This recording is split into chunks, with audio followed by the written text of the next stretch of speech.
Fala aí, pessoal, tudo bem? Vamos continuar, então, com a nossa aula 7 agora. Legal? Bom, nós estamos aqui com... Deixa eu ver se está aparecendo aqui para vocês. Agora sim. Estamos aqui, então, com o nosso caderno 7. Vamos lá, gente. Bom, essa parte principiológica eu já dei tudo na última aula, tá? Essa base constitucional, norteadora da atividade, já falamos. Notários registradores são exercidos, atividade é exercida em caráter privado, por delegação do poder público. A 8935, ela estabelece a organização, administração, fiscalização e execução dos serviços notariais de registro. O Código Nacional de Normas, provimento 149, ele uniformiza as regras para funcionamento, teletrabalho, que depois nós vamos entrar e vamos falar, o compliance e atuação padronizada em nível nacional. Ok? E aí nós temos a natureza, organização e administração, nós já falamos também, serviço público delegado, exercido em caráter privado, a delegação é conferida exclusivamente mediante concurso público de provas e títulos. Não esquece, é provas e títulos. E essa titularidade é atribuída a quem? A uma pessoa física, por delegação. Não é concessão, não é permissão e não é autorização. Cuidado com isso. Não é concessão, nem permissão, nem autorização. É uma delegação entregue a uma pessoa física. O serviço é público, mas é exercido por uma pessoa física em caráter particular. Pode a administração, o Estado, mudar isso? Não, só através de emenda constitucional. Então, hoje, o Estado é obrigado a transferir, a entregar, transferir não, entregar a delegação, a prestação do serviço de atividade notarial registral ao particular, pessoa física. Ele não pode exercer, a titularidade é dele, mas quem tem que exercer é o particular, sob delegação, fiscalizado por quem? Pelo Poder Judiciário. Esse Poder Judiciário ele é o quê? O normatizador, o regulador, o fiscalizador e o sancionador. Ele também aplica sanções, ok? Beleza. Sendo bem direto aqui.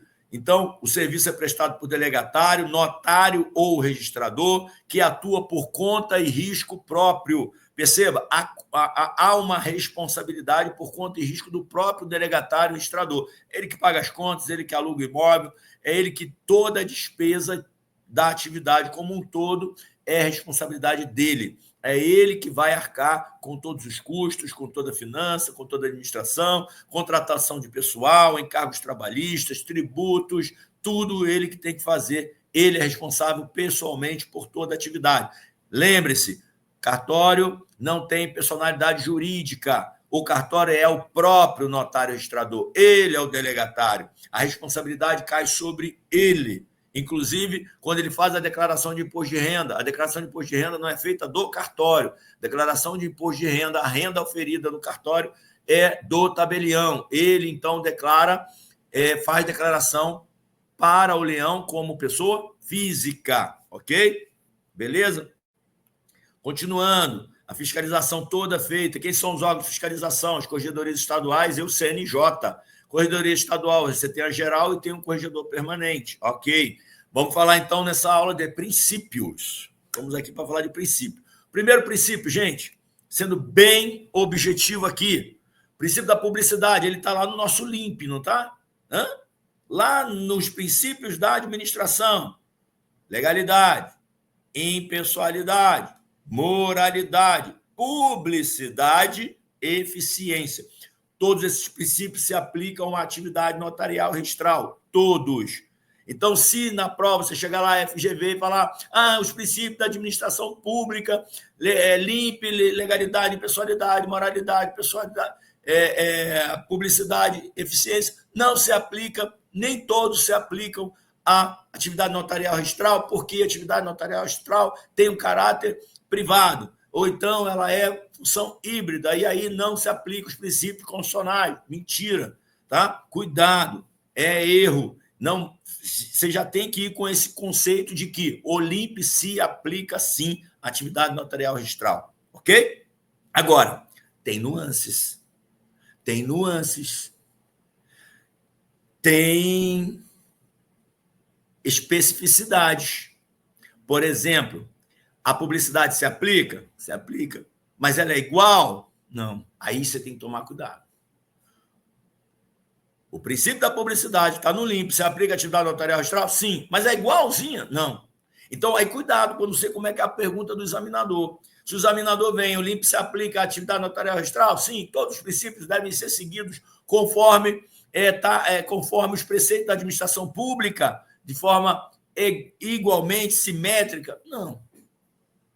Porque o princípio da publicidade da administração pública, ou então se ele falar diretamente o princípio da publicidade, o princípio da publicidade se aplica à atividade notarial registral, lá do LIMP, se aplica, e ela deve ser acatada igualmente, é cobrada da administração, tal como a administração pública acata a publicidade, a atividade notarial também tem que acatar. Errado. Por quê, gente? Lembra que eu falei que a nossa atividade ela é híbrida? Híbrida. Ela tem público e privado, tem público e privado, da mesma forma é a publicidade. A publicidade da atividade notarial registral, ela é passiva. E, além de ser passiva, ela é mitigada. Ô, professor, mas o que é isso, então? Vamos lá. A gente tem que fazer uma nova classificação do princípio da publicidade. A publicidade ela pode ser ativa ou passiva. E o que é ativa, professor? Toda vez que a administração pratica um ato, ela tem que publicar esse ato. Tem que publicar diário oficial. E na atividade notarial registral? Não. Na atividade notarial registral é publicidade. Ah, mas então não tem publicidade, professor? Se a atividade notarial registral pratica seus atos e eles não são publicados, então não tem publicidade. Tem. Aí que está a diferença. A publicidade ela é passiva. Ela fica no acervo, são registros públicos que ficam à disposição da sociedade. E essa sociedade não pode alegar desconhecimento dessa publicidade. É mesmo, professor? É, porque essa publicidade ela provoca um efeito chamado efeito erga omnes. Eu parto do pressuposto que todos poderiam ter tomado conhecimento. É diferente, por exemplo, da administração. Todos tomaram conhecimento, porque foi publicado. O dever de todos acompanhar, igual a lei. Né? Todos partem do pressuposto que todos tomaram conhecimento porque ela foi publicada. Na atividade notarial registral, parte do pressuposto que todos poderiam ter tomado conhecimento. Então, se eu quero praticar um ato que depende de uma informação que está no acervo da atividade notarial registral, nos registros públicos, eu tenho que ir buscar essa informação e essa informação não pode me ser negada. Eu posso acessar essa informação, porque é uma informação pública. Perceberam a diferença? Então, ela é passiva, ela fica quietinha. Né? Lembra que a diferença de ativo para passivo? O passivo fica quietinho e a publicidade na atividade notarial registral, ela fica quietinha, esperando o interessado jurídico vir buscar essa informação. É, professor? É. E como é que a atividade notarial registral entrega essa informação? Sempre através de certidões. Então, por isso que nós temos o quê? As certidões. As certidões são o quê? A exteriorização ou a materialização da publicidade de um ato praticado. Ou seja, todas as informações que estão no acervo público da atividade notarial registral é entregue ao interessado. E por isso é prestado um serviço objeto de contraprestação financeira. E essa contraprestação financeira chama-se emolumento. E o emolumento é um tributo da espécie taxa.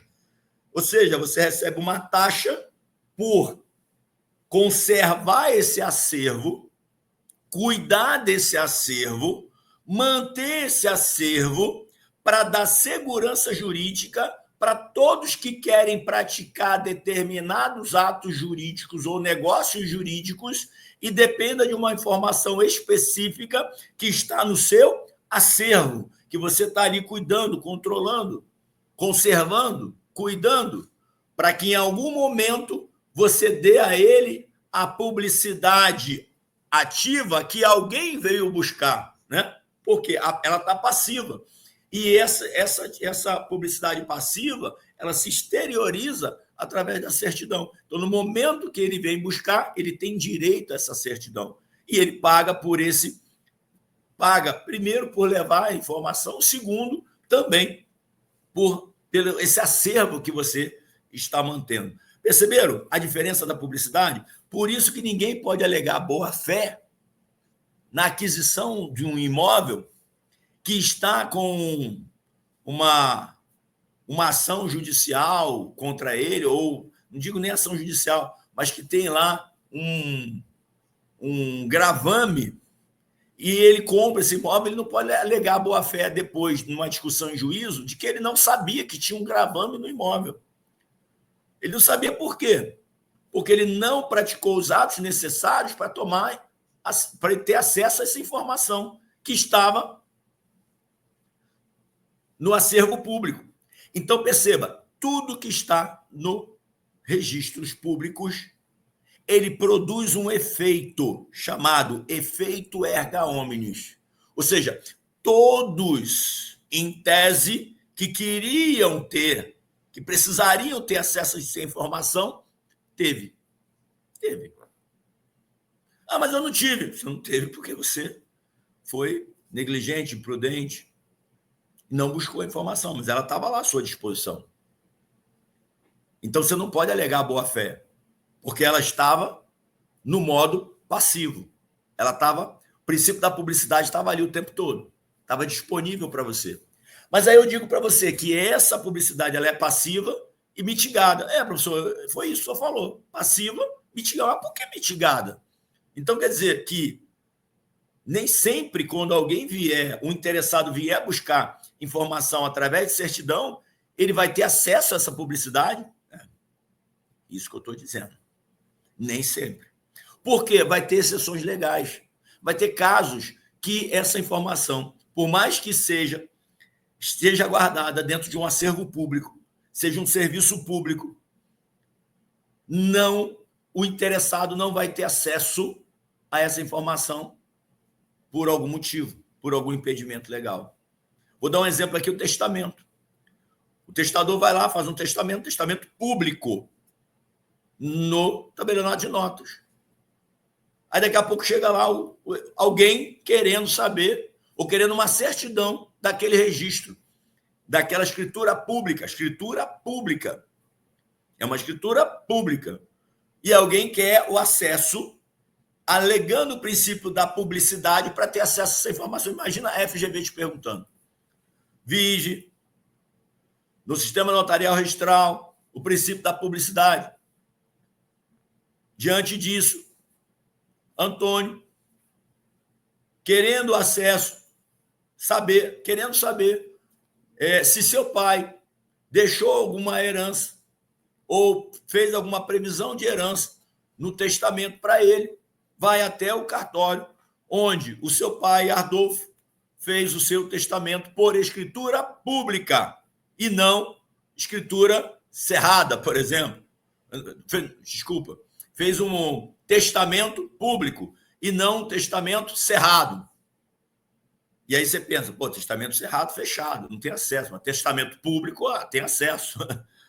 Então, por ser, aí a FGV, né, esperta, por ele ter feito um testamento público e não cerrado, o notário registrador ou o notário responsável pela serventia emitiu uma certidão com uma cópia fiel do testamento e entregou para Antônio. E aí vem quais as opções. O tabelião não poderia ter feito isso, o tabelião violou o princípio, o tabelião, ele na verdade respeitou o princípio da publicidade, porque o testamento é um testamento público, né? Na verdade, o tabelião não poderia ter feito, porque a publicidade é mitigada para esses casos em que há violação do princípio da legalidade para o tabelião violou o princípio da legalidade. E aí vai vir essas opções. O que você vai dizer? O tabelião não poderia ter feito isso. Por quê? Porque a lei diz que não pode. Não há uma determinação lógica. Todo ordenamento jurídico, gente, ele tem uma lógica. Eu chamo deixo claro, assim, os doutrinadores, a mens legis tem uma mensagem por trás, tem um porquê.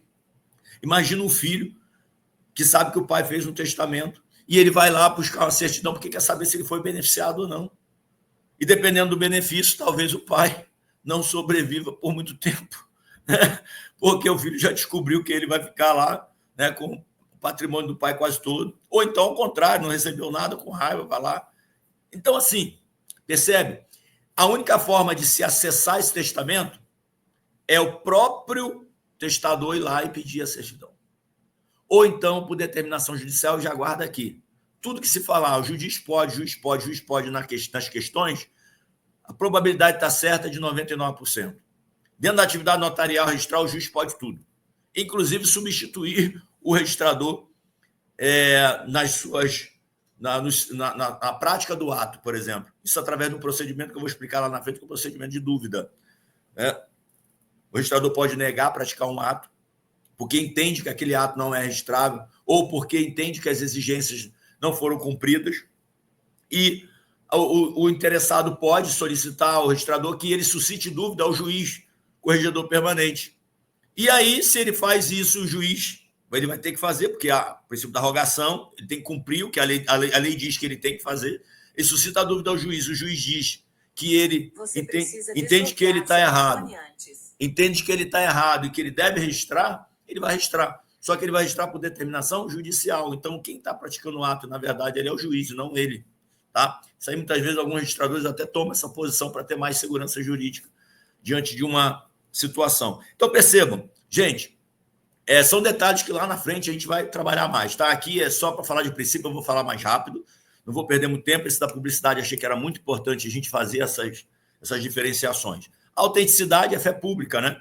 É a presunção de veracidade dos atos. Então, todos os atos praticados pela atividade notarial registral, ele tem a presunção iuris tantum. O que é iuris tantum? É relativo. Absoluta. A gente tem um caso de presunção absoluta, mas não é feita pelo próprio tabelião, é feita, na verdade, há um reconhecimento judicial, e aí sim a presunção é absoluta. Mas não é um registro que é feito, né? Vou falar depois, registro Torres, mas ele não é de iniciativa direta do tabelião registrador. O tabelião registrador, todo ato praticado tem fé pública, tem presunção de veracidade, mas essa presunção de veracidade ela é relativa e pode ser afastada pelo próprio juiz, tá bom? Segurança jurídica é a função principal, o esteio, a finalidade, a função social da atividade notarial registral é dar segurança jurídica para a população. É você saber que você comprou o imóvel e que você registrou e que você é dono e que ninguém vai te tirar. Que você não vai ser surpreendido, né, com um outro dono aparecendo. Então, por isso que o princípio da legalidade, os princípios constitucionais e o princípio da atividade, ele vai se entrelaçando para dar, ao final, um produto importante para aquele que é usuário do sistema notarial registral, é a segurança jurídica. Tá? Eficácia nos atos, né, produção imediata dos efeitos jurídicos, você vai ver que eficácia é a possibilidade de ter efeito imediato do título, do efeitos imediatos jurídicos de um determinado ato que tenha determinação para a produção de efeitos. Tá? Aqui eu botei alguns, né? Não estão todos aqui, é mais para vocês entenderem aí os princípios que podem nortear. Legalidade, já está lá no LIMP, só que a legalidade aqui você tem que também tomar cuidado, ela tem uma diferença entre o público e o privado. Então, a legalidade no direito privado é uma legalidade de que eu não sou obrigado a fazer nada daquilo que a lei não me proíba. Se a lei não proíbe, eu posso fazer. Na atividade notarial, não. Atividade notarial registral, você segue o princípio da legalidade pública. Eu só posso fazer aquilo que a lei me autoriza a fazer. Territorialidade. Territorialidade, gente, a gente também vai trabalhar lá na frente. Cada atividade tem aí um princípio, esse princípio da territorialidade ou não. Né? A territorialidade vai dizer qual é a circunscrição que eu posso praticar a atividade. Isso é a territorialidade. Especialidade. Você vai ver também que a gente vai trabalhar com a individualização das pessoas, dos bens, do direito. Então, você vai conhecer a especialidade subjetiva e a especialidade objetiva. Nós vamos falar de todas elas lá na frente. Prioridade. Prioridade diz o quê? Que existe uma preferência ao primeiro título apresentado no cartório. Aqui a gente está falando principalmente do registro de imóveis. No registro de imóveis, quando um título é apresentado, ele é pré-notado. Essa pré-notação segue uma ordem numérica e cronológica, uma ordem de chegada e cronológica e numérica. Para quê? Para que não se perca a prioridade daquele que apresentou o título primeiro. Quem apresenta o título primeiro, o ato dele deve ser praticado primeiro. Claro que isso pode até ter a gente vai falar, pode ter até alteração nisso se um não for conflitante com o outro. A gente vai ver lá na frente. Continuidade é um encadeamento lógico da cadeia registral. Está muito ligado ao registro de imóveis também. Imagina, uma matrícula, determinada matrícula, os atos só podem ser praticados ali se um ato anterior obrigatório já foi praticado. Vou dar um exemplo aqui rápido. Imagina Tício casado. E Tício casado vende o imóvel para Mévio. Só que Tício casado vende o imóvel para Mévio estando divorciado. Então, Tício casado aqui na matrícula. E no título está Tício divorciado vendendo o imóvel para Mévio. Esse título vai ingressar no registro de imóveis? Nessa ordem, como está aqui? Não. Antes dele ingressar, tem que ingressar um outro ato primeiro. Tem que ter um encadeamento lógico de atos, uma cadeia de atos a ser praticado. Primeiro, será que Tício ainda é dono desse imóvel? Será que ele ainda é proprietário, já que ele se divorciou? Será que no divórcio o imóvel não ficou para a mulher? Então, isso vai ser resolvido como? Com o ingresso, a verbação do divórcio na matrícula do imóvel. Então, é um título, uma decisão, ou pode ser um divórcio extrajudicial. Então, esse título tem que entrar antes de entrar o título de transferência dominial. Por quê? Eu tenho que saber se há disponibilidade ou não. Se Tício está dispondo de algo que realmente te pertence. E quem é que vai dizer isso? O título de divórcio. Legal? E aí vamos, instância. O que é instância? Guarda aí, gente. Instância é a mesma coisa que rogação. Instância é requerimento. Nenhum ato é praticado na atividade notarial registral se ela não for solicitada, requerida. Então, há uma necessidade de os atos na atividade notarial registral serem requeridos. O tabelião registrador não pode fazer nada sem um requerimento, sem solicitação. Ele tem que ser provocado, tal como na atividade judicial, só que lá a gente chama isso de inércia. E aqui a gente chama de quê? Instância ou rogação. Ok? Guarda isso aí. Legal? Responsabilidade civil e penal, já falei, que é a pessoal do tabelião. Isso a gente já falou. Vamos avançando. E aqui a gente vai falar um pouco de competência, porque ele coloca aqui competência material e territorial das diferentes especialidades. Claro que quando nós formos andar nas especialidades, já vamos falar de competência, vai estar incluso lá na frente, não precisa perder muito tempo aqui. Vou falar rapidamente aqui para vocês entenderem. Gente, existe competência material, que é o que? Matéria. Registrador de imóveis, ele só pode registrar imóveis. Tabelião de notas, ele só pode atuar como notário. É o tabelião de notas, ele não pode fazer registro civil de nascimento. O registrador civil. Então, isso é competência por matéria. A atividade notarial registral ela é separada por especialidade. Então, a competência material ela é por especialidade. Cada um tem uma especialidade diferente. O tabelião de protesto é só ele que pode protestar título. Mais ninguém pode protestar título. Só ele. O registrador não pode. O tabelião de notas não pode. Da mesma forma, o registro de imóveis. Só ele pode registrar imóveis. O outro não pode fazer isso. Então, perceba. Competência material, ela é por especialidade. E a territorial? A territorial, ela é por circunscrição. E aí vocês vão ver que determinadas especialidades têm competência territorial absoluta e determinadas especialidades tem uma competência territorial relativa. E aí eu vou explicar isso em cada caso quando chegar lá na frente, porque vai depender muito do ato, né? O ato vai definir quem é o competente. Imagina, por exemplo, um cheque. Um cheque ele pode ser protestado no domicílio do devedor, que é o sacador do cheque, ou ele pode ser protestado no domicílio do sacado, que é a instituição financeira contra a qual o sacador sacou o cheque. Percebeu? Então, tanto um quanto o outro são comarcas ou são áreas competentes, são praças de pagamento competentes, são praças competentes para protestar. Então, aqui, por exemplo, tem uma competência concorrente. Vai depender de quem? Vai depender do credor. Onde o credor levar, o beneficiário do cheque, onde ele levar esse cheque, é que vai ser analisado. Por exemplo, eu sou da comarca onde mora o devedor. Porto Velho é a comarca onde é o banco. O credor levou onde? Levou lá ou eu trouxe aqui? Levou lá. Então é lá que vai protestar. Ah, ele trouxe aqui, requereu aqui, princípio da rogação, instância, requereu aqui. Eu vou praticar o ato. Porque eu não posso negar a prática do ato. Não, leva lá para Porto Velho, porque lá é melhor, a unidade financeira é lá, a instituição financeira, não posso fazer isso. Eu tenho que acatar o princípio da... Eu não posso devolver um título se eu sou competente para isso. Tá? Agora, se eu sou incompetente, eu tenho que fazer a devolução por incompetência ou territorial ou por incompetência material, percebeu? Então, quando você faz a qualificação de um título que você está recebendo, do requerimento que você está recebendo para a prática de um ato, você recebe a solicitação.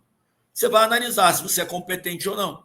E essa competência pode ser por especialidade, material, ou pode ser por competência territorial. E aí você vai dizer, ó, eu não sou competente territorialmente para praticar o ato, ou não sou competente materialmente para praticar o ato. Perceberam? Mas a gente vai ver lá na frente, porque aqui, o registro de imóveis, por exemplo, ele é absolutamente competente numa área territorial. Tem uma área territorial, só ele faz o registro ali, mais ninguém. Tá? E aí você vai ver, por exemplo, o registro civil vai ter competências alternativas, mas nós vamos falar cada caso lá quando a gente chegar na própria disciplina, tá bom? Então, aqui, ó, registro de imóveis tem a competência territorial absoluta, só pode registrar imóveis situados na sua circunscrição, você não pode praticar ato na circunscrição do outro. E aqui é interessante, tá, gente? Porque a gente também fala, a gente pode ir lá, para vocês entenderem um pouco mais. Eu sei que a gente ainda vai bater mais ainda nessa tecla, mas aqui também entra a questão das incompatibilidades, da impossibilidade, por exemplo, de você praticar ato. Imagina você praticar ato na sua serventia. Imagina, você é registrador de imóveis, olha só isso, você é registrador de imóveis numa comarca X. Então, você tem competência territorial para registrar tudo naquela comarca. E você compra um imóvel naquela comarca. Aonde esse imóvel vai ser registrado? Vai ser registrado no teu cartório ou no cartório vizinho? Porque é um imóvel que pertence a você. Ele tem que ser registrado. E aí, esse é o momento de impedimento. Você não pode praticar pessoalmente esse ato, mas você tem o teu substituto lá do artigo 20, parágrafo 5º, onde o teu substituto pratica os atos que você é impedido. Onde, quando tem impedimento da prática de um determinado ato, quem vai praticar? O teu substituto. Mas esse ato é praticado no seu cartório, então cuidado com isso. Porque também pode cair lá. Um tabelião, contando a história do tabelião, o registrador comprou o imóvel, o registrador de imóveis comprou o imóvel na comarca da qual ele é responsável. Esse imóvel pode ser registrado na sua própria serventia? Pode ser registrado na sua própria serventia? Aí vai minhas opções. Pode, não pode? Vai dizer, pode, desde que não seja pessoalmente pelo tabelião. Pode ser pelo seu substituto. Guarda isso, tá? Isso então, é competência territorial. Ela não pode ser afastada da atividade notarial e registral. E aí, a incompatibilidade do registrador, que é a Lei 8935, não pode afastar a lei registral, que é a competência absoluta. Tá bom? O tabelionato de notas já é relativo. Territorialidade é relativa. Uma escritura pode ser lavrada em qualquer lugar do território nacional. E aí vai ter algumas mitigações que a gente vai ver quando for, por exemplo, atos praticados para uso capião extrajudicial ou para adjudicação extrajudicial. Mas a gente vai ver lá na frente. Tá bom? Protesto também tem competência territorial, que é o local do pagamento, de pagamento em regra, mas também tem o domicílio do devedor, tá bom? Lá é regulado pelo Código Civil, então vai depender do título. Se tiver uma lei especial dizendo qual é a praça de pagamento daquele título, vai ser naquela praça de pagamento. Se não tiver, vai para a regra geral. Qual é a regra geral? A gente vai falar isso quando chegar no protesto. A regra geral é o domicílio do devedor, ok? Então, nós vimos aqui a questão da responsabilidade, a gente já falou ontem. Detalhe a rotina de vida, nós vimos ontem também. Admite intervenção, nós vimos também ontem. Então, terminamos aqui o caderno 7, vamos para o caderno 8. Valeu, gente. Um abraço, um beijo no coração de todos vocês.